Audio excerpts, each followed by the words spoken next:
This is the story of a dirty bastard by the name of Russell Bishop. Russell was involved to what was known as the story of the babes in the woods. This was a paedophile murder that took place in 1986 in the south of England in Brighton.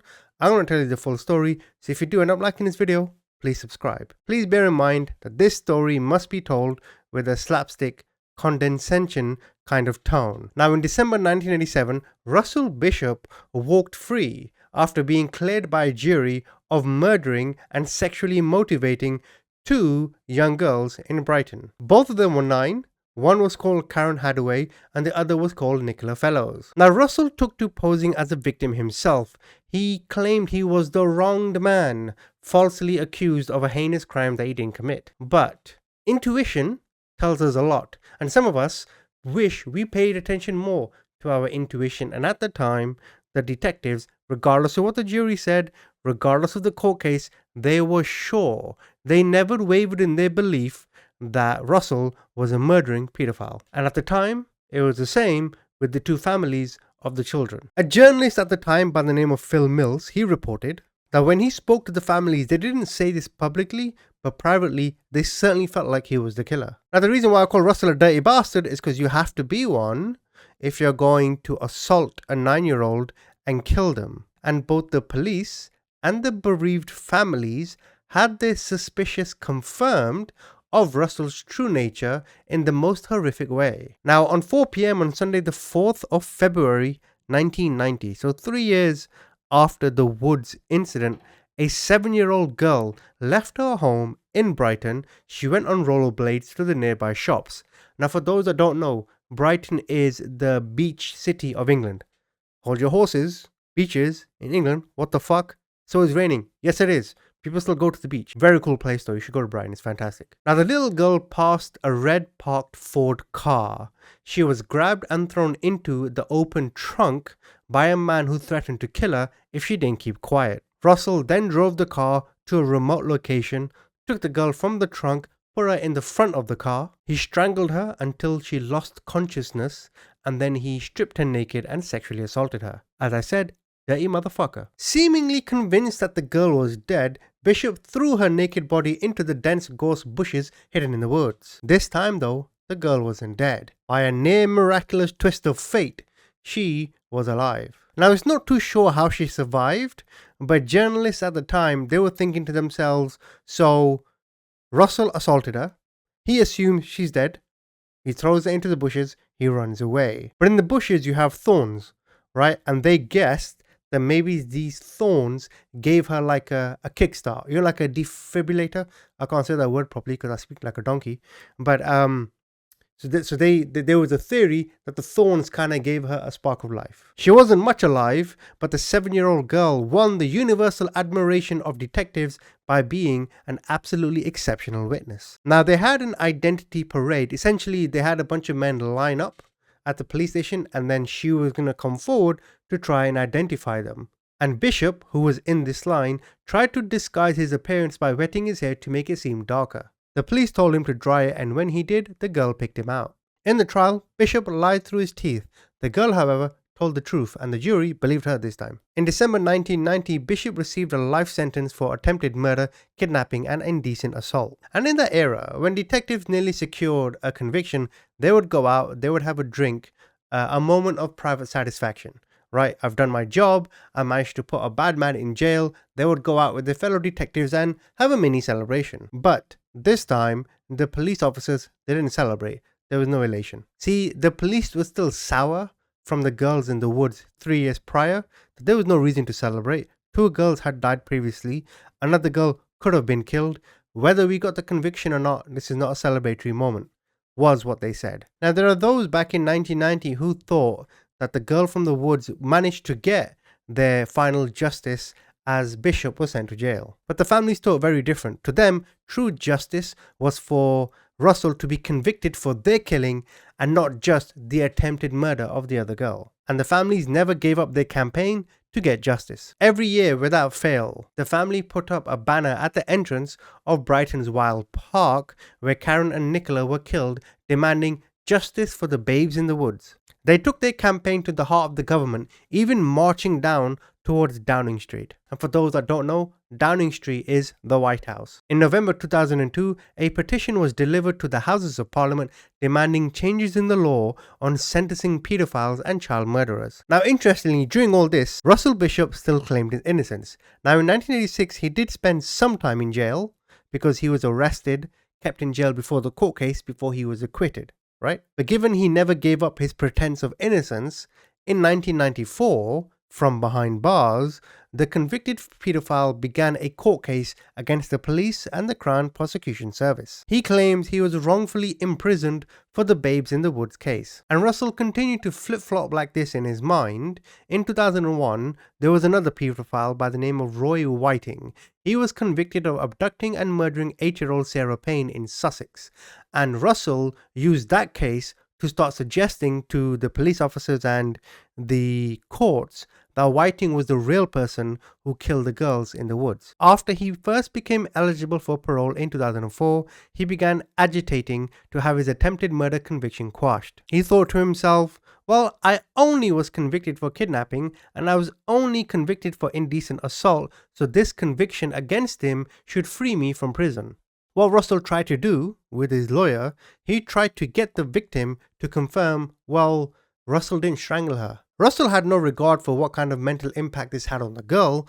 Russell didn't want to deny that he was with the girl. What Russell was trying to claim was, look, I didn't try to kill her. As if kidnapping and assaulting is okay. And what shocked most people about Russell was his denial that he had a thing for children. In 2018, he was eventually brought to court again regarding the Babes in the Woods case. In fact, even a prosecutor by the name of Brian Altman confronted him with letters that Russell had written to a 13-year-old from prison in 1987, while on remand awaiting the first Babes in the Woods trial verdict.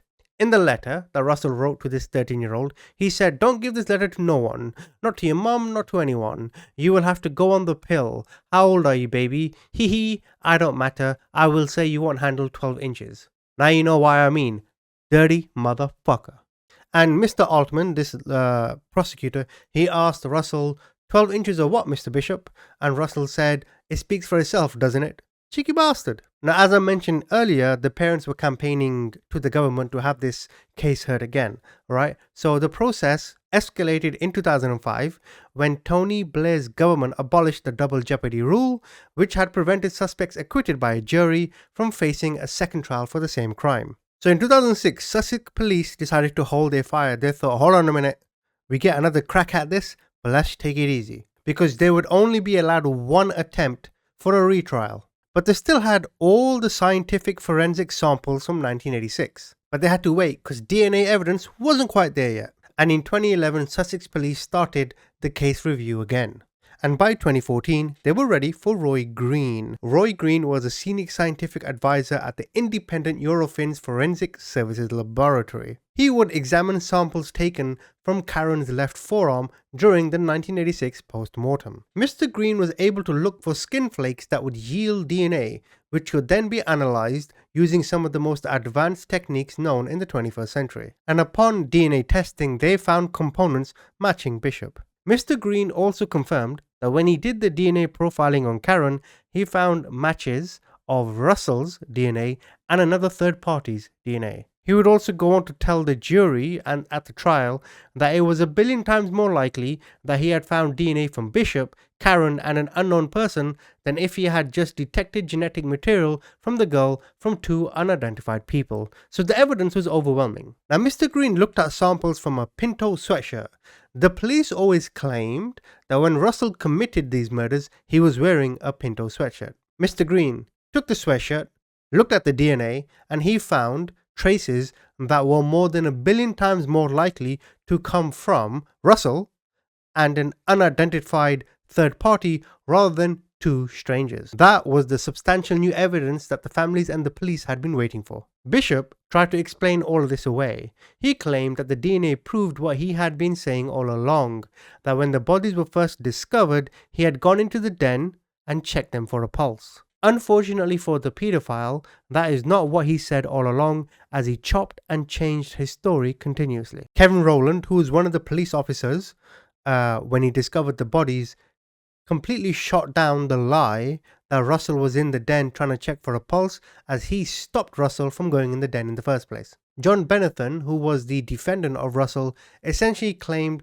that this evidence couldn't be admitted as DNA evidence was still not quite as accurate as we believe it to be. So now, all the evidence seemed to point towards Bishop. See, back in 1987, there was a lot of commotion behind DNA, the potential science put into the work, and it was easier for Russell to be let free. And after 32 years, two families finally had a conviction. Russell Bishop was sentenced to life in prison. Now, me and you are never ever going to comprehend why this sick, motherless, callous motherfucker would do these to these kids. I don't understand. And one thing I'll say about certain true crime channels is people will tell you a story and that's it. The purpose of my channel is to tell you how it makes me feel. Like, I think we need more crime channels that give their opinion and show their emotions, and how these dickheads like Russell Bishop can be allowed into society again after committing a crime.